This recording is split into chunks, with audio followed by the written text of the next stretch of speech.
But हमारे इसमें ये नहीं था, हमारा क्या था कि स्टार्टअप था, बिल्कुल न्यूबी टाइप के थे। अब हमारे पास आइडिया तो अच्छा खासा था, हम लोग ने वहाँ पिच किया, वहाँ पे लाइक आईआईटी के स्टूडेंट से, बिट्स के स्टूडेंट से, वीआईटी के अलग अलग स्टेट से लोग आए हुए थे, उत्तराखंड में हुआ था ये। तो हम लोग ने अपना आइडिया पिच किया और लकली हम लोग 3rd रैंक में आ गए। और फिर हम लोग को पता नहीं था कि हमारा जो इंटरव्यू ले रहे हैं वो हेड ऑफ इंजीनियरिंग डिपार्टमेंट के सर ले रहे हैं, और जो उनके साइड में थे उन्होंने अपनी इंट्रोडक्शन भी नहीं दी थी, वो हेड ऑफ एचआर थे। अकेले स्टार्टअप ग्रो करना इम्पॉसिबल है। पैशन ढूंढना होता है अमंग मल्टीपल डोमेन्स, और वो पैशन ढूंढने के बाद उसमें सीखते हुए हमें अपॉर्चुनिटीज एक्सप्लोर करनी चाहिए वाया सोशल मीडिया प्लेटफॉर्म्स और वाया कनेक्शंस, ग्रुप्स वगैरह के थ्रू। अगर मैं एक्सपीरियंस बताऊं कि लास्ट 3 ईयर में मैंने क्या क्या चीज़ें सीखी, कि यहाँ पे 2 चीज़ें होती है। लाइक अगर आप बिग एमएनसीज वगैरह फैन कंपनीज के लिए प्रिपेयर कर रहे हो तो हाँ, वहाँ ऑब्वियसली बात है कि आप डीएसए बहुत स्ट्रॉन्ग रखो। Hi everyone, this is Arav Gupta and I'm very excited to announce that अंतिमा ने 12.24 LPA गलगोटिया से क्रैक कर लिया है। अंतिमा, मेरे को तो बिलीव था कि आप इतना LPA आराम से ले लोगे, आप बताओ। मुझे भी था, बट मुझे ये था कि हाँ, लग तो जाएगी जॉब, आराम से लग जाएगी, क्योंकि मैं ऑलरेडी वर्क कर रही थी बहुत सारे इंस्टीट्यूट पे।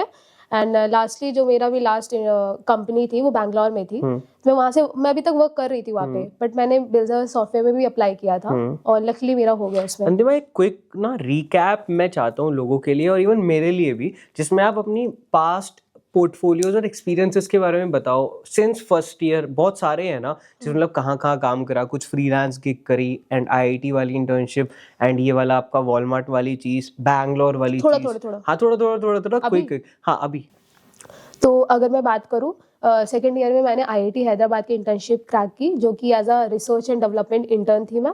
एंड आफ्टर दिस मैं गलगोटियाज यूनिवर्सिटी की टॉप हैकाथॉन, डिस्ट्रिक्ट हैकाथॉन में विनर भी रह चुकी हूँ। एंड आफ्टर दिस मैंने एक वॉलमार्ट ग्लोबल टेक में भी काम किया, एज अ एसडीई रोल किया था, जहाँ पे मैं सर्कले वर्क कर रही थी for a app development. And after मैंने बैंगलोर में भी वर्क किया। रिसेंटली मैं बैंगलोर में वर्क कर रही थी, एज अ एसडीई कर रही थी, बट वो स्टार्टअप बेस्ड था, तो वहाँ पे मुझे सीखने के लिए बहुत कुछ चीज़ें मिली। एंड उसके बाद मैंने बिल्डर में अप्लाई किया, बिल्डर सॉफ्टवेयर, जहाँ पे मेरी अभी रिसेंटली प्लेस्ड हुई हूँ। तो वहाँ पे मैंने अप्लाई किया, तो मैंने बहुत सारी यूनिक चीज़ें एक्सपीरियंस की, लाइक उनका इंटरव्यू प्रोसेस, उनका ओए, जो कि मैंने कभी देखा नहीं था उतना प्रॉपर वे में। तो उनका ओए जो था वो बहुत ही यूनिक था, लाइक लॉजिकल, एप्टीट्यूड और डीएसए क्वेश्चंस थे, और वो सारे किसके बेस थे, वो सिर्फ बिल्डर सॉफ्टवेयर पे ही क्वेश्चंस थे। वो उनको क्रैक करना बहुत ही बड़ी बात थी मेरे लिए।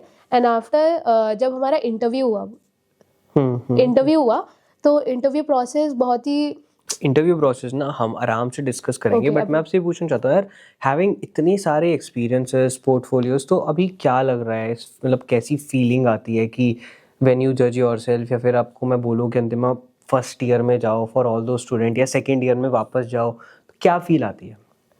लाइक अगर मैं बात करूँ कि मैंने इतनी सारी चीज़ें अचीवमेंट्स की, तो मेरे में चेंजेस बहुत सारी चीज़ें की आई, लाइक कि आप कितना अप्रोचेबल बन सकते हो अपने काम को करवाने के लिए, आप किस किस चीज़ों से, मतलब किन किन लोगों से आप अप्रोच कर सकते हो। लाइक मेरे अंदर ये चीज़ आई कि अगर आपको किसी चीज़ में इंटरेस्ट आ रहा है तो आप उन लोगों से बहुत कनेक्टेड हो, और कनेक्ट जब होगे तो उनके प्रोजेक्ट्स के बारे में आपको पता चलेगा, और उस डोमेन के बारे में और तुम डीप डाउन जाओगे, राइट? तो आपका जो रूट होगा वो और स्ट्रॉन्ग होगा।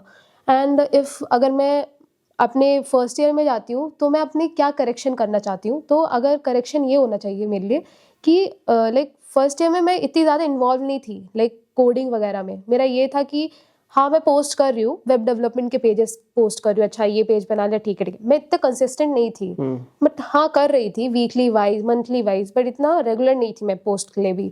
और उतना चीज़ें मैं ग्रैप नहीं कर पा रही थी कि लाइक एकेडमिक भी संभालो और फिर तुम अपना एक्स्ट्रा वर्क भी करो, तो वो चीज़ मैं मैनेज नहीं कर पा रही थी फुल ऑन। बट जब मैं सेकेंड ईयर में जब आई, जब मैंने हैकाथॉन्स में पार्टिसिपेट किया, फिर जो मेरे टीम में मेंबर्स होते थे उनको जब मैं देखती थी कि अच्छा ये लोग फ्रंट एंड अपने आप कर रहे हैं, बैक एंड अपने आप हो रहा है, इनका यूआई अपने आप बन रहा है, तो वो चीज़ मुझे हिट की। लाइक तुम भी सेकेंड ईयर में हो, वो लोग भी सेकेंड ईयर में, वो लोग जब कर सकते हैं तुम क्यों नहीं कर सकती, राइट?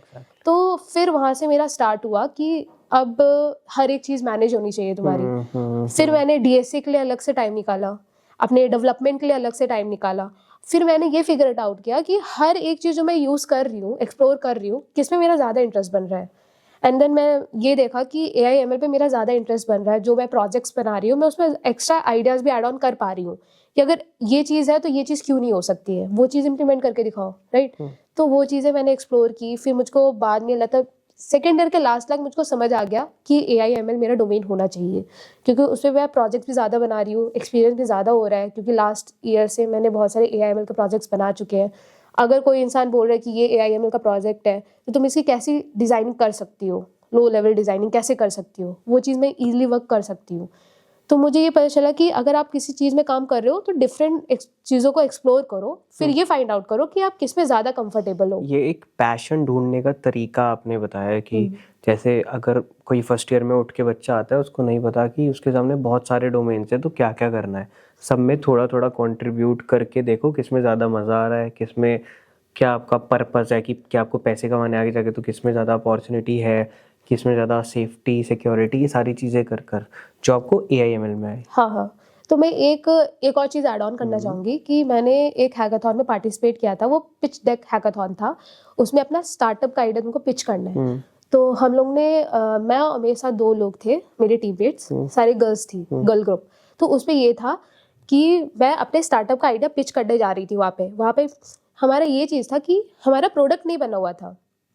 अगर आप स्टार्टअप पे जा रहे हो, पिच कर रहे हो, तो आपका प्रोडक्ट बना होना चाहिए, तभी इंसान देखेगा तो बोलेगा कि हाँ काम किया हुआ है। बट हमारे सीन में ये नहीं था। हमारा क्या था कि स्टार्टअप था, बिल्कुल न्यूबी टाइप के थे। अब हमारे पास आइडिया तो अच्छा खासा था, हम लोग ने वहाँ पिच किया। वहाँ पे IIT के स्टूडेंट से, बिट्स के स्टूडेंट से, VIT के अलग अलग स्टेट से लोग आए हुए थे। उत्तराखंड पे हुआ था ये। तो हम लोग ने अपना आइडिया पिच किया और लकली हम लोग 3rd रैंक में आ गए। उनको हमारा आइडिया पसंद आया, उन्होंने हमको पेटेंट भी दिया कि इतना अमाउंट का पेटेंट आपको हम दे रहे हैं, आप हमारे लाइब्रेरी या उनकी लैबोरेटरी में आके वर्क करो और उनका प्रोडक्ट बनाओ। तो हम लोग को मिला। बट ये था कि अगर आप किसी चीज़ को स्टार्ट करो, एज अ स्टार्टअप भी वर्क कर रहे हो, तो लाइकली माइंडेड पीपल आपके स्टार्टअप पे होने चाहिए। 100 फुल ऑन 100 अपना इंटरेस्ट दिखा रहे हो उसमें, तभी आप ग्रो कर पाओगे। अकेले स्टार्टअप ग्रो करना इम्पॉसिबल है। आप अकेले ग्रो कर रहे हो, तो ये भी कह सकते हैं कि हम लोग एक आइडिया से भी कोई चीज़ अचीव कर सकते हैं। जैसे हम लोग उधर गए तो 3rd रैंक आ गई हमारी, इजीली आ गई, बट प्रोडक्ट हमारा बना नहीं था, डेवलप नहीं था। बट हाँ, ये भी एक अचीवमेंट कह मेरे सकते को हैं। लगता है जो आपने बोला कि ऑब्सेशन था आपको चीज़ों को लेके, तो आपने जुगाड़ लगाकर कहीं ना कहीं कैसे से भी करके। रास्ता ढूंढ लिया, इसको अप्रोच कर दिया, उस टाइम पे इसको अप्रोच कर दिया, यहाँ से आंसर आ गया, ये आ गया, मल्टीपल तरीके कर लिए कंपनी को रीच करने के, कुछ भी करने के लिए, ये आप बोलना चाहोगे?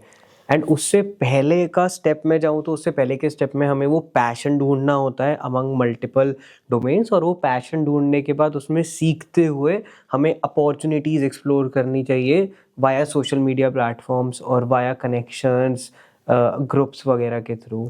अगर मैं एक्सपीरियंस बताऊँ कि लास्ट 3 ईयर में मैंने क्या क्या चीज़ें सीखी, कि यहाँ पे 2 चीज़ें होती है। अगर आप बिग MNCs वगैरह फैंग कंपनीज के लिए प्रिपेयर कर रहे हो, तो हाँ, वहाँ ऑब्वियस सी बात है कि आप DSA बहुत स्ट्रांग रखो। अगर आप बेसिक स्टार्टअप पे वर्क कर रहे हो या ऐसी कंपनीज पे जो ज़्यादा इतना इंपॉर्टेंस देती नहीं है DSA को, तो आप वहाँ पे प्रोजेक्ट पे फोकस रखो। क्यों? क्योंकि मैं एज अ बिल्डर्स एम्प्लॉय कह सकती हूँ कि मेरे केस में सिर्फ मेरा प्रोजेक्ट ही बूम किया उनके लिए, तभी मैं तो सिलेक्ट क्या हुई। था प्रोजेक्ट?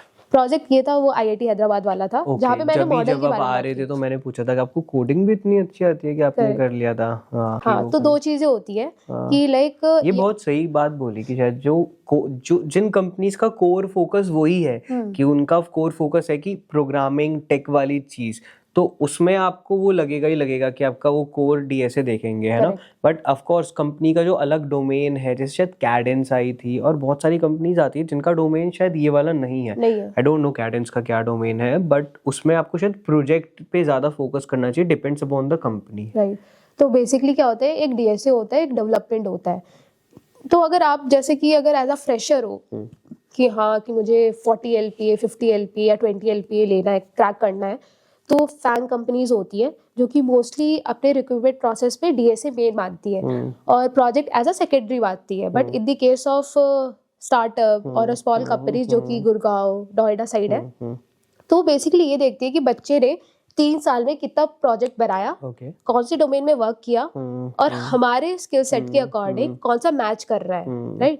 तो अगर एज अ मैं किसी को रिक्रूट करने आ रही हूँ तो मैं यही देखूंगी, अच्छा मुझे वेब डेवलपमेंट की जरूरत है, Web3 की जरूरत है और डेवऑप्स की जरूरत है, तो मैं यही देखूंगी कि बच्चे के रिज्यूमे में वो चीजें होनी ही चाहिए आपकी, राइट। तो वो चीजें मुझको लगता है कि कंपनीज देखती है। तो अगर आप एज अ स्टार्ट बिंग काम कर रहे हो तो आप प्रोजेक्ट पे ज़्यादा फोकस करो, क्योंकि मेरे लिए प्रोजेक्ट लाइक बहुत कुछ है। मैं आपको कोई क्वेश्चन पूछता हूँ, प्रोजेक्ट आपका वही था वो जो स्टॉक आउट वाला था, स्टॉक एप्पल आउट वाला तो ठीक है, इसके बारे में बात करेंगे, but let me just summarise अभी तक कि कलकत्ता के स्टूडेंट जो प्लेसमेंट में बैठ रहे हैं उनको कंपनी ओरिएंटेड तैयारी करनी चाहिए, जैसे यू सेड अंतिमा की फैंग कंपनीज या कंपनीज जिनका कोर फोकस है डीएसए पे या फिर उनका कोर काम है प्रोग्रामिंग वाली चीज़, वहाँ पे इंटरव्यू में ऑफ कोर्स आपका डीएसए प्राइमरी रहेगा, बट और भी कंपनीज जो भी 10 LPA 20 LPA 30 LPA देती है उनका किसी किसी का कोर फोकस उस डीएसए पे नहीं रहता, तो उनके टर्म्स में यू मेंशन कि प्रोजेक्ट्स वर्कआउट करेंगे। बहुत करेक्ट। लाइक अगर मैं बात करूँ वॉलमार्ट ग्लोबल टेक का जो मेरा इंटर्नशिप था, उसमें यही हुआ कि उन्होंने मुझसे डीएसए नहीं पूछा, उन्होंने डायरेक्ट मेरे प्रोजेक्ट्स देखे और प्रोजेक्ट के बाद उन्होंने मुझको गाइड किया कि हमारा ये एक पर्टिकुलर प्रोजेक्ट है। देन उन्होंने मेरे स्किल सेट मैच करवाए उससे, तो उन्होंने 2 मंथ के लिए मुझे एज अ ट्रेनी करा कि पूरा ट्रेन वे में उन्होंने समझाया कि मुझको ये फीचर्स चाहिए मुझको अपने ऐप में, और मैंने वो चीज़ विद इन 2 मंथ अप्लाई की, इम्प्लीमेंट की पूरी। इम्प्लीमेंट के बाद उनको फिर उन्होंने मुझे एक्चुअल प्रोजेक्ट पूरा अपना समझाया। एक्चुअल प्रोजेक्ट के बाद फिर मुझको हर एक चीज़ें समझ आने लगी कि अच्छा हर एक कीवर्ड्स कैसे मैच करते हैं और कैसे वर्क करते हैं, राइट। तो मुझको ये समझ आता है कि अगर आप बिग कंपनी को भी टारगेट कर रहे हो, वॉलमार्ट हो गया, माइक्रोसॉफ्ट हो गया, गूगल हो गया, तो ज़रूरी नहीं है कि आप सीधा उनके प्रोसेस से जाओ। लाइक अगर आप किसी को कनेक्ट भी कर रहे हो, ऑफ कैंपस अप्लाई कर रहे हो, रेफरल ले रहे हो, तो वहाँ पे क्या होता है कि रेज्यूमे शॉर्टलिस्ट हुआ, बट मेरे ख्याल से अगर आप डीएससी की बात करो तो आपको कुछ पर्टिकुलर टॉपिक्स ही आने चाहिए। आप लिंक लिस्ट तक कर लो, स्टैक तक कर लो for the on campus placement only, वो बहुत ही इनफ है। क्योंकि हाँ क्वेश्चंस आते हैं, किसी किसी कंपनी में बहुत हार्ड क्वेश्चंस आते हैं अकॉर्डिंग टू लेवल उनके, बट हाँ मतलब अगर इजीली आपको ऑन कैंपस क्रैक करना है देन आप कुछ पर्टिकुलर या स्पेसिफिक क्वेश्चन करो, या तो आप ग्रीक फॉर ग्रीक में जाओ, वहाँ पे उनके लास्ट ईयर के 10 साल या 5 साल के क्वेश्चन देखो कि वो ऑन कैंपस में पूछ कैसे रहे क्वेश्चन, वही क्वेश्चन रेप्लिकेट होते हैं आपके ओए में, बस डिजिट डिफरेंट होते हैं, तो आप उससे भी आप एक रेफरेंस ले सकते हो। तो मेरे अकॉर्डिंग ऑन कैंपस निकल सकता है, बट हाँ ये भी है कि प्रोजेक्ट बहुत बड़ा रोल प्ले करते हैं। ठीक है यार, तो गलगोटिया से आपने 12.24 LPA क्रैक करा, आप कह रहे हो प्रोजेक्ट के बेस पे करा, प्रोजेक्ट को पूरा एक्सप्लेन करो। ओके, तो बेसिकली जब प्रोजेक्ट IIT हैदराबाद वाला था, तो बेसिकली इसमें ये था कि जब मेरा इंटरव्यू स्टार्ट हुआ उन्होंने मुझे प्रॉपर इंट्रोडक्शन के लिए बोला कि आप इंट्रोडक्शन दो। मैंने प्लस ये भी होता है, मैं एक पॉइंट करना चाहती हूँ कि आप जब इंट्रोडक्शन दे रहे हो तो वहाँ पे हर एक चीज़ों को मेंशन करो, क्या काम किया, क्या रोल था, किस प्रोजेक्ट में काम किया, 3 चीज़ें बस हर एक चीज़ के लिए, वो सारी चीज़ें एक्सप्लेन करो। अगर इंटरव्यूअर ज़्यादा इंटरेस्ट करने लगा आपके किसी सेगमेंट को पूछ लेगा और आप वही चीज़ मेंशन करो जिसमें आप बिल्कुल ही एक्सेल हो, कि आप कहीं से भी पिन पॉइंट है बोल दो, राइट। तो मैंने वो चीज़ पूरी मेंशन की, IIT हैदराबाद सब किया, एंड देन उन्होंने मेरा वही प्रोजेक्ट उठाया। उन्होंने बोला कि अपना स्टॉक मैनेजमेंट सिस्टम वाला प्रोजेक्ट मुझे एक्सप्लेन करो, और इन लो लेवल डिज़ाइन में। तो फिर मैंने वो प्रोजेक्ट अपना ओपन किया गिटहब में, एंड जब मैंने ओपन किया तो मैंने जो अपने गिटहब का रैपो बनाया था उसमें मैंने पूरा प्रॉपर फ्लो चार्ट कि कैसे हर एक सिस्टम वर्क कर रहा है, फ्लो कर रहा है, एक सिस्टम मेरे दूसरे क्लास से कैसे कनेक्टेड है, हर एक चीज़ मैंने उसमें फ्लो चार्ट में की हुई थी। एंड आफ्टर दिस उसमें मैंने PPT भी अटैच की हुई थी कि सर को जो मैंने लास्ट टाइम दिखाया था वो सारी PPT अटैच वगैरह थी। मैंने पूरा वेट शेयर किया था कि अंडर सत्यबेरी सर मैं ये प्रोजेक्ट बना रही हूँ। फिर उन्होंने मुझे हर एक पॉइंट में बोला कि ये अगर तुम यूज़र को वेबसाइट से कनेक्ट कर रही हो तो अगर ये ना करके तुम अगर ये करती कि जो वेबसाइट है हमारा खुद यूज़र के पास चला जाए या एक्सटेंशन के थ्रू कनेक्टेड हो तब क्या होगा। तो मैंने उनको ये भी बताया कि सर मैंने एक्सटेंशन का भी आइडिया सोचा हुआ है, तो मैंने वो पूरा प्रॉपर उनको एक्सप्लेन किया। फिर उन्होंने लास्ट में ये बोला कि अपना कोड बेस ओपन करो। फिर वो चीज़ थोड़ी बहुत ही ज़्यादा डिफरेंट थी मेरे लिए कि मैंने कभी भी ये सोचा नहीं था कि कोई कंपनी मतलब कोड बेस के लिए बोलेगी। कोड बेस मतलब उसकी कोड पार्ट ओपन करो। हाँ, तो ये तो बहुत जेनरिक है, मतलब कुछ दिक्कत थोड़ी होती है, उस प्रोजेक्ट का कोड ओपन करो। बट चीज़ ये थी कि उस कोड में चेंजेस भी करो जो हम बोल रहे हैं। ओके, राइट, तो मैंने कोड बेस ओपन कर लिया, एंड देन उन्होंने ये बोला कि अच्छा तुमने यहाँ पे जो पिन किया उन्होंने कि ये जो तुमने लेस देन 25 लिखा हुआ है तो अब वो वीकली वाइज कैसे होगा, वीकली वाइज कैसे मैनेज करोगी, उसको चेंज करके दिखाओ। अब वो मुझको वहाँ पे इम्प्लीमेंट करना था तो मैंने उसको हटाया, फिर अपना इम्प्लीमेंट किया। फिर उन्होंने बोला वीकली वाइज हो गया, मंथली वाइज हो गया। फिर उन्होंने बोला प्लेस वाइज कैसे मैनेज करोगी, मुंबई का प्लेस अलग होगा, दिल्ली का अलग होगा, सबके अलग अलग स्टॉक्स होते हैं, तो वो कैसे मैनेज करोगी, वो चीज़ भी इम्प्लीमेंट करो। वो चीज़ मैंने प्रॉपर उस कोड बेस में चेंज करके उनको इम्प्लीमेंट करके दिखाई। इसके बाद उन्होंने कोडिंग के क्वेश्चंस पूछे 2 डीएसए के, वो नॉर्मल थे, मतलब लीड कोड के सिमिलर थे। एंड आफ्टर दिस उन्होंने एसक्यूएल क्वेरी पूछी कि उन्होंने एक सिनेरियो दिया, स्टोरी पूरी उन्होंने बताई कि ये स्टोरी है कि जैसे कि तुम मुंबई में रह रही हो, अब तुमको क्या है कि कार रेंटल के लिए एक तुमको क्लासेस क्वेरीज बनानी है, तो वो कैसे तुम मैनेज करोगे। उन्होंने पूरा बोला कि वीक ऑफ है और वर्किंग डेज है और प्राइजेस तुम्हारी इतनी है, 30% है और $20 है, तो इस चीज़ों को कैसे तुम इम्प्लीमेंट करोगी, पूरा क्लियर कोड लिख के दिखाओ मुझको एसक्यूएल क्वेरी का। तो मैंने पूरा प्रॉपर उसका एसक्यूएल क्वेरी को एक दूसरे से कनेक्ट करके उनको प्रॉपर बताया। अब लास्ट टाइम क्या हुआ कि सिर्फ मीटिंग का जो लिंक था वो 45 मिनट्स के लिए ही था, और मुझको समझ नहीं आ रहा था कि मैं विदिन 45 मिनट में हर एक चीज़ कैसे एक्सप्लेन कर पाऊंगी, राइट। तो फिर उन्होंने बोला फिर मेरी मीटिंग जो इंटरव्यू था वो एक्सटेंड होके 1:55 तक चला गया था, 1 घंटे 55 मिनट। अब उसमें मैं एक्सप्लेन कर रही हूँ, फिर बाद में एचआर सर ने पिन किया होगा सर को कि लाइक कोई अदर कैंडिडेट भी वेट कर रहा है हमारा, तो मुझको वहाँ पे लगा कि मैं अच्छे से एक्सप्लेन नहीं कर पाई क्योंकि मेरी क्वेरी कंप्लीट नहीं हो पाई थी। फिर बट ये था कि ये चीज़ थी कि उन्होंने एक स्टोरी बताई, मैंने प्रॉपर पूरा एसक्यूएल क्वेरी लिख दिया, अब वो उसमें एक्सटेंशंस लगा रहे हैं, अच्छा ठीक है तुमने ये इम्प्लीमेंट कर दिया, ऐड ऑन कर रहे हो, वो करो, तो उसमें इंसान मतलब वो सिर्फ क्रिटिकल थिंकिंग देख रहे थे कि आप कैसे मैनेज कर पा रहे हो इन्वायरमेंट को, क्योंकि वो हर एक आंसर के साथ ही साथ क्वेश्चन ऐड कर दे रहे हैं। तो वो चीज़ मुझको लगी कि आप पूरा प्रॉपर क्लियर थिंकिंग में बैठो, क्रिटिकल थिंकिंग जो आपकी चल रही है, सिनेरियो देखो, फिर वो ये भी देखते हैं कि अगर मैं किसी चीज़ का एग्जांपल दे रहा हूँ, किसी प्लेस का एग्जांपल दे रहा हूँ, तो आप कैसे उसको हैंड ऑन कर सोच पा रहे हो, कहाँ से मैं निकाल के लाऊंगी उसका एड्रेस ना, करेक्ट, हाँ ऐसा कुछ स्टॉक आउट के लिए। तो एंड डेटा कहाँ से फेच कर रहे थे आप लोग? वो डेटा उन्होंने डमी दिया हुआ था, हाँ। और उनका ये भी था कि अगर आप किसी प्रोजेक्ट को एक्सप्लेन कर रहे हो तो आप अपने पुराने प्रोजेक्ट को ऐड ऑन करो कि यस सर ये प्रोजेक्ट है, आपने ये प्रोजेक्ट बोला कि ये मॉडल कैसे वर्क कर रहा है, मैंने ये मॉडल अपने पुराने वाले प्रोजेक्ट में इम्प्लीमेंट कर चुका है, तो इससे ये लगेगा सामने वाले को कि हाँ तुमने वर्क किया हुआ है, राइट। और आफ्टर ये होने के बाद सर ने बोला कि ओके अंतिमा, हमको अनदर कैंडिडेट का भी इंटरव्यू लेना है। तो फिर मुझको ये लगा कि सर का लास्ट वाला पॉइंट मैंने नहीं कर पाया, तो फिर मैंने उनको सिर्फ 5 मिनट मांगे एंड लाइक मैंने पूरा एक्सप्लेन कर दिया अपना फ्लो चार्ट। फिर वो लोग थोड़ा स्माइल किए, उन्होंने बोला कि अगर कोई क्वेश्चन है तो आप पूछ सकते हो। तो मैंने नॉर्मल क्वेश्चंस पूछे कि लाइक अगर मैं सेलेक्ट हो गई तो कौन से रूल्स वगैरह मिलेंगे, किस प्रोजेक्ट में वर्क करने के लिए मिलेगा, तो आप क्वेश्चंस पूछो, अगर आपसे क्वेश्चन बोल रहे हैं सामने वाला आप पूछो, लगेगा कि हाँ एक्टिव है अभी भी इतने बिल्कुल प्रेशर वाले सिचुएशन में।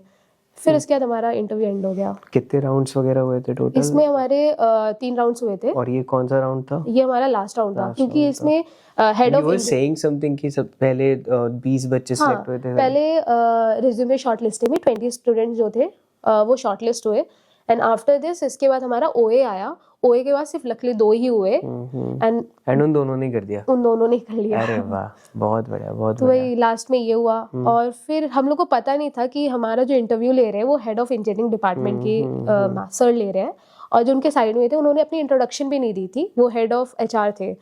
तो लाइक वो पोलाइटली हर एक क्वेश्चन पूछ रहे थे, और फिर उसके बाद जब आप आंसर्स दे रहे हो ना तो आप फ्लो में चलते रह जाते हो, फिर आप ये नहीं सोचते हो कि यार टाइम जा रहा है, ये वो कुछ नहीं, आप अपना दो, अपना बेस्ट दो। आपको जो आंसर आ रहा है आप बोलो, कम से कम अपना व्यू बताओ, भले वो गलत हो, सामने वाला सोचेगा हाँ ट्राई तो कर रहा है इंसान। तो उन्होंने लास्ट में ये भी बोला था कि हम कैंडिडेट में ये नहीं देख रहे कि वो कितना करेक्ट आंसर बोल रहा है, हम ये देख रहे हैं कि कैसे वो हैंडल कर पा रहे हैं सिचुएशन को, और कैसे क्रिटिकल थिंकिंग, कितनी लॉजिकल थिंकिंग अच्छी है उनकी, क्रिटिकल थिंकिंग अच्छी है। तो यही चीज थी। समझ रहा हूँ। अब क्या प्लान है कि क्या वो वाला रिवील करो जो मास्टर्स करने जा रहे थे आप, एंड आपने वो स्कॉलरशिप करा था? हाँ ओके। तो साथ ही साथ क्या हुआ कि 3rd ईयर में मुझको अप्रूवल का मेल आता है। लाइक मैंने आईडीएस यूनिवर्सिटी के लिए अप्लाई किया था, तो उसमें क्या था कि एज अ मास्टर्स के लिए मैंने प्रोग्राम के लिए अप्लाई किया था 2026। तो ये था कि अगर मुझको स्कॉलरशिप मिलती है तो मैं पक्का मास्टर्स के लिए बाहर जाऊंगी। बट ये था कि लाइक फिर जब मुझको अप्रूवल आया तो मुझको 90% स्कॉलरशिप मिल चुकी है, लाइक 10% बस लेफ्ट है। मास्टर्स किस में? एमई में, मतलब इंजीनियरिंग में ही। ओके। तो उसमें ये था कि जब मैं उनके प्रोफेसर से कनेक्ट हुई, ईमेल पे उनका ही मेल आया था, उनसे कनेक्ट हुई, तो उन्होंने मुझको ये सजेशन दिया कि जो आपका 10% लग रहा है वो आपके ईजिली उसमें ही इन्वॉल्व हो जाएंगे। तो मैंने उनसे पूछा कैसे, तो उन्होंने बोला कि यूनिवर्सिटी वाले आपको इंटर्नशिप देंगे, आप इंटर्नशिप करना, तो उससे क्या होगा कि उससे आपकी आपको पैसे भी मिलेंगे हाँ और स्टाइपेंड जो वो होंगे वो उसी में हो जाएगा। हाँ ठीक कंक्लूड है, होगा। थोड़ा सा पीछे कि मतलब अंतिमा बहुत सारी चीज़ों में अप्लाई करती रहती है, फ्रीक्वेंटली अपॉर्चुनिटीज़ वगैरह ग्रैब करती रहती है। तो ये जो आईटी है इसके बारे में कहाँ से पता चला एंड इसको कैसे आपने अप्लाई करा, एंड आफ्टर दैट शायद अभी आपको 90% स्कॉलरशिप उसमें मिल चुकी है कि आपका मन चाहे तो आप अपनी 12.24 की जॉब भी कर सकते हो या फिर आप मास्टर्स मास्टर्स भी करने इंजीनियरिंग वहाँ भी जा सकते हो। तो अंतिमा ने कैसे अप्लाई करा? सो बेसिकली मैंने लिंक्डइन ओपन किया, मतलब रैंडमली लिंक्डइन ओपन किया, तो एक भैया की पोस्ट थी, तो आईडीएस लंदन यूनिवर्सिटी था। अब फिर उनका मैंने पूरा लिंक्डइन पोस्ट बहुत अच्छे से एक्सप्लोर किया कि क्या कैसे उन्होंने किया हुआ है। तो उनका जो डोमेन था सिमिलर था मेरे डोमेन से, तो मुझको लगा कि मैं भी अप्लाई कर देती हूँ। फिर मैंने उनको अप्रोच किया कि आप पूरा प्रोसेस बता दो कि क्या कैसे प्रोसेस है इसका। तो उन्होंने बोला कि फर्स्ट थिंग ये होनी चाहिए कि तुम्हारे पास एलओआर होना चाहिए, जो कि मेरे पास था। तो मैंने उनको ये पूरी चीज़ें बताई।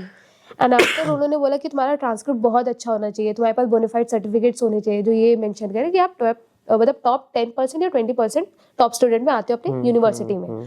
तो वो भी था मेरे पास। एंड देन उसके बाद उन्होंने बोला कि आप कितना करिकुलम एक्टिविटीज़ में पार्टिसिपेट किए हो, कितना इंटर्नशिप में पार्टिसिपेट किए हो, हैकाथॉन्स में पार्टिसिपेट किए हो, उन सबके प्रूफ होने चाहिए आपके पास। तो मैंने बोला ठीक है। एंड देन उन्होंने अपना सीवी का फॉर्मेट भेजा कि ये पर्टिकुलर सीवी का फॉर्मेट होता है, इस पर अप्लाई करने के लिए तुम इसमें अप्लाई करो इस पर्टिकुलर फॉर्मेट में। तो मैंने अपना सीवी बनाया, उनको शेयर किया, उन्होंने रिकरेक्ट करवाया मुझे कि इस पॉइंट में रिकरेक्ट करो। तो वो चीज़ें मैंने रिकरेक्ट की एंड देन मैंने उस पर अप्लाई कर दिया। आफ्टर अप्लाई फिर वहाँ पे लाइक 4 या 5 महीने बाद मुझे अप्रूवल का मैसेज आता है कि लाइक मुझे एक पर्टिकुलर प्रोफेसर का मैसेज आता है कि तुम्हारा जो ये स्कॉलरशिप है वो अप्रूव्ड हो गया है, बस 10% नहीं हुआ है। फिर उनसे मैंने 10% के बारे में बात की, फिर उन्होंने बताया। अरे वाह, नाइस। आपको क्या लगता है कि कैसे इतनी सारी चीज़ें अप्रूव हो रही है आपकी, मतलब कैसे ये जैसे आईआईटी हैदराबाद की इंटर्नशिप हो गई, हॉलमार्ट वाली चीज़ हो गई एंड ये हो गई, तो इसमें क्या वो चीज़ है कि क्यों सबकी नहीं होती और आपके हो रही है सारी चीज़ें? लाइक अगर मैं ऐसे बोलूँ तो मतलब एक तरीके से ये बोल सकते हैं कि मुझे इतना कॉन्फिडेंस आ गया अपने ऊपर कि मैंने इतनी सारी चीज़ें की है, वो कहीं ना कहीं तो लाइक करेगी। बट स्टिल फर्स्ट वाली में, सेकंड वाले में तो शायद जब तो पहले के पोर्टफोलियोज नहीं होते थे तो उसमें कैसे वो क्या लिखते हो आप वहाँ पे? दैट्स लिखना, वो मेरे को लगता है लिखना and experience matters the most. वो बेटी तो लेते हैं ना, हाँ, तो वो जो आप स्टोरी वहाँ बनाओगे जैसे उसमें जो लिखते हो वो मैटर करता है और आपका जो प्रीवियस एक्सपीरियंस है। अगर मैं बात करूँ कि मेरा मतलब क्यों शॉर्टलिस्ट हो रहा है, तो मेरे लिए आई गेस आईआईटी हैदराबाद का एक्सपीरियंस बहुत ही मैटर करता है। क्यों करता है? क्योंकि अगर मैं कहीं पे भी अप्लाई कर रही हूँ तो एज अ स्टार्टर मैं यही बोलती हूँ कि आईआईटी हैदराबाद में मैंने इंटर्नशिप की हुई है, रिसर्च इंटर्नशिप नहीं, डेवलपमेंट भी किया हुआ है, और उस डेवलपमेंट में जो मेरा प्रोजेक्ट है एज अ एमएल प्रोजेक्ट उसको मैंने एक्सप्लेन करती हूँ। फिर बाद में क्या होता है कि बहुत लोग क्या करते हैं, कोल्ड ईमेलिंग करते हैं। कोल्ड ईमेलिंग में बहुत ही फैंसी वर्ड्स यूज करते हैं, कॉम्प्लेक्स वर्ड्स यूज करते हैं। तो वो चीज़ एक तरीके से मैं कह सकती हूँ कि लैग करता होगा वहाँ कहीं। बट मैं जो मैंने प्रोजेक्ट इंप्लीमेंट किया एज अ सिंपल लैंग्वेज मैं उनको बताती हूँ कि सर मैंने इस चीज़ को ऐसे कनेक्ट किया है, एंड देन मैंने ये प्रोजेक्ट एमएल यूज़ किया है इस प्रोजेक्ट में, और मैंने क्यों यूज़ किया है, और कैसे बिजनेस पर्सपेक्टिव में बहुत ही बेनिफिट होने वाला है ये एज अ फ्यूचर। तो वो चीज़ एक्सप्लेन करना, मुझे लगता है यही मेरे लिए प्लस पॉइंट है। मॉम डैड क्या कहते हैं? वो तो बहुत ही ज़्यादा खुश है। क्यों? नहीं, उन लोगों ने कभी भी टेंशन नहीं लिया मेरे बारे में। लाइक उनको पता था कर लेगी? उनको लगा था कि मैं कर लूंगी आराम से, और मैंने कभी इतना फोर्स भी नहीं किया। मतलब ये था कि जब मेरा आईआईटी हैदराबाद का लगा तो वो लोग तो बहुत खुश थे पहली बात। फिर जब वो आईआईटी हैदराबाद से ना सबको कॉन्फिडेंस आ गया था कि हाँ ये कर लेगी, और जितना मुझे नहीं था उतना मेरी मम्मी पापा को था। अच्छा। और फिर इसके बाद फिर हैंड ऑन पूरा मुझे इंटर्नशिप मिलने लगी, फ्रीलांसिंग की मिलने लगी। फिर उसके बाद वॉलमार्ट ग्लोबल टेक भी आ गया। फिर ये लगा कि अगर ऑन कैंपस नहीं लगे ऑफ कैंपस तो होना ही है मेरा, मुझको ये था। तो फिर ये था कि लाइन वाइज लाइन लगने लगी। फिर ये था कि अगर मैं कोई चीज़ कर रही हूँ, अगर मैं अपना टाइम इन्वेस्ट कर रही हूँ उसमें, तो कुछ गुड पॉइंट्स दे रहा होगा मुझे, नॉलेज तो आ रही है ना मुझे, वो कहीं ना कहीं यूज़ होगी इन फ्यूचर मेरे लिए। तो ये था कि पहले मैं एक्सपीरियंस गेन कर लूँ किसी भी एक पर्टिकुलर इंस्टीट्यूट में, फिर बाद में उसी एक्सपीरियंस को यूज़ करूँ, फर्दर कहीं और पे अप्लाई करूँ, तो वो मुझे ईजिली ग्रैप मिल जाएगा। और अगर मैं एक और बात करूँ कि जैसे कि लोग बोलते हैं कि जॉब सर्च करना बहुत ही ज़्यादा डिफिकल्ट है, कुछ डिफिकल्ट नहीं है। क्यों नहीं है? क्योंकि लिंक्डइन पे ईजिली आपको मिल सकती है जॉब। लाइक अगर आप बात करो 1 घंटे 2 घंटे में एचआर्स के पोस्ट आते रहते हैं कि ये पोजीशन ओपन है, ये ओपन है, ये मेरा मेल है। बट लूप होल ये आता है कि लोगों को कोल्ड ईमेल प्रॉपर लिखना नहीं आता। लाइक वो पूरा एक पैराग्राफ लिख देते हैं, आप एक शॉर्ट फॉर्म में पैराग्राफ लिखो, शॉर्ट अपना इंट्रो दोगे और फिर उसके बाद आप अपना नंबर दोगे तो आप अब इजीली कनेक्ट हो जाते हो। स्मार्टली अप्लाई करना आना चाहिए मेरे को लगता है, और जॉब लगवाना भी एक जॉब ही है कि यार रोज सुबह उठ के 10 नौकरी वेल फाउंड लिंक्डइन ले रहे हो, अप्लाई कर रहे हो ढंग से देख के, फिर रेज्यूमे कॉल्स ले रहे हो सबसे, फिर सबसे फॉलो अप्स ले रहे हो, तो ये सॉर्ट ऑफ जॉब ही मेरे को लगती है लोगों के लिए, बट उसमें से सही चूज करना मेक्स यू द डिफरेंस में आपको लेके जाता है ना, क्या लगता है आपको? जैसे कि मैंने रिसेंटली मैंने बहुत सारी चीज़ों में अप्लाई किया, एक बहुत सारे पोस्ट आए थे, एक शेयर चैट का SD रोल था, तो उसमें भी मेरा रैंडम यही था कि आपके पास एक एक्सटेंशन होना चाहिए ईमेल फाइंडर का। मैंने उन HR को ईमेल फाइंडर के थ्रू मेल किया एंड उन्होंने डायरेक्ट अपना phone number Apollo APOLLO correct है ना, हाँ, उन्होंने अपना व्हाट्सएप नंबर और ईमेल मुझको दे दिया एंड देन मैंने उनको रेज्यूमे वगैरह शेयर किया, OA लिंक वगैरह आई। तो प्लस ये रहता है कि अगर आप किसी भी कंपनी को टारगेट बना रहे हो, जैसे कि मैं कॉग्निजेंट को बना रही हूँ, कैपजेमिनी को बना रही हूँ, तो ज्यादा से ज्यादा लोगों को कनेक्ट करो उस कंपनी Exactly. और फिर अपने पोस्ट करो कि मैं डेली टू डेली क्या कर रहा हूँ, क्या पोस्ट करो, मैं अपनी कोडिंग जर्नी में क्या कर रहा हूँ वो पोस्ट करो, क्योंकि वही एम्प्लॉय आपको देखेंगे। अगर उनके टीम में जगह या प्लेसेस वैकेंट रहेगी तो जरूर आपको ही कांटेक्ट करेंगे। क्यों? क्योंकि आप 1 या 2 सालों से उनसे कनेक्टेड हो। सारी चीजें यार सबको पता है, बट क्यों नहीं करते लोग, मतलब मुझे भी पता है। जैसे अभी ना अभी I was reaching out to Noon Minutes, तो नून मिनट्स दुबई में क्विक कॉमर्स जैसा काम करती है, वो 10 मिनट में डिलीवरी वगैरह पहुंचाती है ना। तो अब ऑफ कोर्स मेरे को तो पता नहीं क्या करना होता है, तो मैंने लिंक्डइन पे मैं गया, नून मिनट्स का पेज फॉलो कर लिया, उसमें जितने सारे लोग आ रहे थे सबको कनेक्शन रिक्वेस्ट भेज दी, उनके HRs को कनेक्शन रिक्वेस्ट भेज दी, जिसने एक्सेप्ट करी सबको मैसेज कर दिया कि भाई मेरा पोर्टफोलियो ये है और मैं ये आपकी कंपनी को सर्व करना चाह रहा हूँ, ये सर्व करना चाहता हूँ। विद इन अ वीक मैंने शायद 15-20 मैसेजेस सर्कुलेट करे होंगे, ग्रुप्स वगैरह में डाले होंगे, मेरी उनसे मीटिंग फिक्स हो गई वो सर्विस देने के लिए। मेरे को लगता है सेम चीज़ शायद जॉब के लिए भी ऐसे ही वर्क करती है। हाँ, इजीली ऐसी वर्क करती है, मेरे लिए भी तो ऐसे बहुत ही इजी है, आपकी थोड़ी सी लिंक्डइन प्रोफाइल स्ट्रांग होनी चाहिए है ना, और वो ड्यूरिंग द टाइम आ जाएगी। अदरवाइज लिंक्डइन प्रोफाइल स्ट्रांग नहीं हुई तो आप अपोलो के थ्रू मेल निकाल लो, जिसमें आपका मेल रिटर्न स्ट्रांग होना चाहिए, फिर आपको एक मीटिंग तो मिल ही जाएगी। आई कैन टोटली बिलीव अभी मतलब दुनिया में किसी से भी एक मीटिंग तो मैं अरेंज करवा ही लूंगा, क्योंकि उसका तीसरा चौथा पांचवा म्यूचुअल पकड़ के फिर उसके म्यूचुअल पे जाकर ऐसे ऐसे तरीके तो निकल ही गए ना, कोल्ड मेल्स के थ्रू एंड सबके थ्रू। प्लस ये भी है, मैं ये बताना चाहती हूँ कि लोग क्या सोचते हैं कि अभी आपको स्टार्ट करना है। अगर आप DSA कर रहे हो तो वो लोग सोचे कि मुझको DSA स्टार्ट करना है अभी, बट ये नहीं है कि अगर आप अभी स्टार्ट करो तो बहुत लेट हो चुके, कुछ नहीं है। आप साथ साथ में अप्लाई भी करो, कहीं बाई चांस आपका लक लग गया और फिर उस वर्क से आप बहुत सारी चीजें गेट कर सकते हो, एक्सपीरियंस गेट। जैसे मैं IIT हैदराबाद में गई, मुझको 0 नॉलेज थी ब्लॉकचेन की, मुझे नॉलेज नहीं थी, बट मैं अप्लाई की, शॉर्टलिस्ट हुई, शॉर्टलिस्ट के बाद फिर मैंने इतनी सारी चीज़ें सीखी AI/ML के बारे में, जो कि अब मुझे वो बहुत बेनिफिट हो रहा है। तो यही चीज़ें बहुत अच्छा लगा अंतिम आपसे बात करके। एंड में आप क्या सजेशंस देना चाहोगे सब लोगों को? तो मैं अपने जूनियर्स को क्या सजेशन देना चाहूँगी, तो ये है कि अगर आप फर्स्ट ईयर में हो अभी, तो आप पहले हर एक डोमेन को एक्सप्लोर करो। AI/ML है, जैसे गलगोटिया यूनिवर्सिटी ने बहुत सारे डोमेन्स क्रिएट कर ही चुके हैं, तो AI/ML है, डेटा साइंस है, ब्लॉकचेन है, गेमिंग है, बहुत सारी चीज़ें। आप हर एक चीज़ को एक्सप्लोर करो। आप बेसिक से स्टार्ट करो, बेसिक प्रोजेक्ट से स्टार्ट करो, फिर उस प्रोजेक्ट से आप थ्योरी भी सीख जाओगे, इम्प्लीमेंटेशन भी सीख जाओगे, राइट। और उस प्रोजेक्ट की वजह से जब आप शोकेस करो किसी भी प्लेटफॉर्म में, ट्विटर में या तो आप लिंक्डइन में पोस्ट कर रहे हो, तो उससे क्या होगा कि लोग आपसे कनेक्ट होंगे कि अच्छा तूने ये कैसे इम्प्लीमेंट किया, तो हम लोग का ये हैकाथॉन है, तुम पार्टिसिपेट कर लो, तो वहां से लोग तुमसे कनेक्ट होंगे। तो आप एक बेसिक प्रोजेक्ट से स्टार्ट करो। जब बेसिक प्रोजेक्ट स्टार्ट होगा, फिर आपका क्या रहेगा कि थिंकिंग और बढ़ेगी कि अब मैं इसमें और क्या इम्प्लीमेंट कर सकता हूँ। कहीं ना कहीं लोगों का प्रोजेक्ट बन सकता है, कहीं ना कहीं ये लोगों का स्टार्टअप भी बन सकता है, राइट। तो आप फर्स्ट ईयर में बेसिक से स्टार्ट करो। जब आप एक प्रोजेक्ट क्रिएट करते हो ना, तो कॉन्फिडेंस आता है, अच्छा मैंने तो फुल स्टैक का प्रोजेक्ट क्रिएट कर लिया, मुझसे तो आने लगा, अब मैं ये भी क्रिएट करूंगा। तो आप बेसिक से स्टार्ट करो। जैसे प्रोजेक्ट बिल्ड करने लगोगे, कॉन्फिडेंस लेवल अप होगा, एंड अप होने के बाद आपको ये लगने लगेगा कि हाँ अब मैं प्रोजेक्ट कर सकता हूँ, फ्रीलांसिंग कर सकता हूँ।